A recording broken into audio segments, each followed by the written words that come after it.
Remove duplicate words. Your task is to remove all duplicate words from a string, leaving only single first word entries. Example, input alpha, beta, gamma. Well, we have beta 2 times.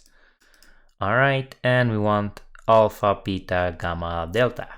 Okay, let's see how we can solve this. So we basically have a string.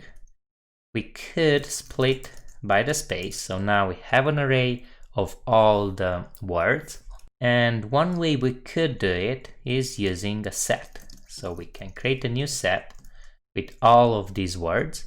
Basically, in a set, you can't have duplicates value. So now if we return this, you're going to see that we'll have some kind of an object-like data type, but it's basically a set. And we kind of want to convert state back to an array. It did the job by removing the duplicates, but now we don't have an array.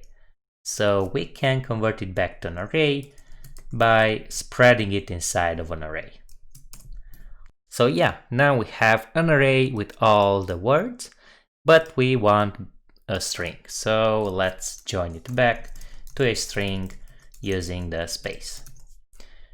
Basically, this is a way you could pretty much remove all the duplicates from an array, just that in this case we have a string and we want a string. But if you don't want that, if you have, for example, this will be an array and you want to remove the duplicates from that array, well, actually you will create a new array without the duplicates. You could use new set and then spread it inside another array. All right, let's submit this, and there we go. I hope you liked this short tutorial. If you did, give it a like, subscribe for more tutorials like this, and I'll see you in the next one. Bye!